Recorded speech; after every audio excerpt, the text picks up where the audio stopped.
jaay sama gars yi maa ngi bëggee lu bëri jégalu si nga def vidéo bi xam nga parfois temps bi lay xat quoi am seen maa ngi leen di bëggee yéen ñëpp di bëggee sama sponsor officiel muy Jim numéro bi di 77 515 15 16 77 515 15 16 bi nag mënu ma si bañ a wax muy maanaam marche bi su kii bi le 8 juin bi tu vois ñëpp a war a teew wane Macky Sall moom moo réew mi wane l'état c'est le peuple qui décide tu vois parce que mu ne ni sondage lay def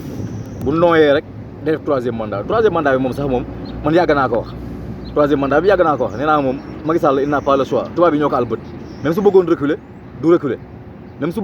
reculer parce que blanc yi ñoo koy pousse gis ci fraude typique dañ ko àlli bët donc man Macky Sall man vraiment du ma attardé ci ay waxam quoi parce que xam naa ne tey jii lii yëpp blanc yi la mais li ma ci gën a métti rek mooy maanaam tey jii ñàkk validation liste kii bi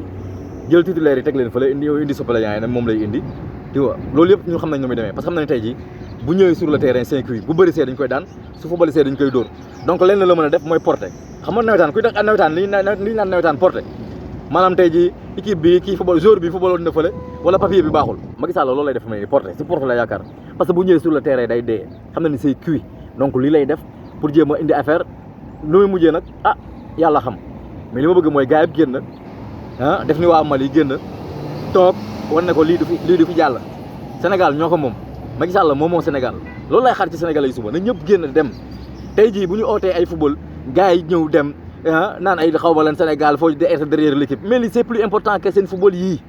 nee naa toujours bu fekkoon football mooy développé dëkk Brésil développé footballeurs yi li ñu am seen poche lay dem ay kër lañ ciy tabax gàcce ngalam Sadio Mané moom ci defar hôpital ak ay yoonam mais footballeur bi fa am xaalis immeuble am lay tabax wala ay terrain di ko loué mais lii c'est l'intérêt de la nation seen avenir doom amay fekk fi constitution bu dëgër bu solide donc ñëw leen ngeen dem li mooy farata ay football yi ay sunna la farata bi mooy ngeen dem xool fexe ba consolider seen constitution bi ba les 5 jours di ñëw xam nga les 5 jours di ñëw duñ jël constitution bi kay def président bi di ñëwaat du jàpp suñu constitution bi def ko chiffon lu ko neex mu raté loolu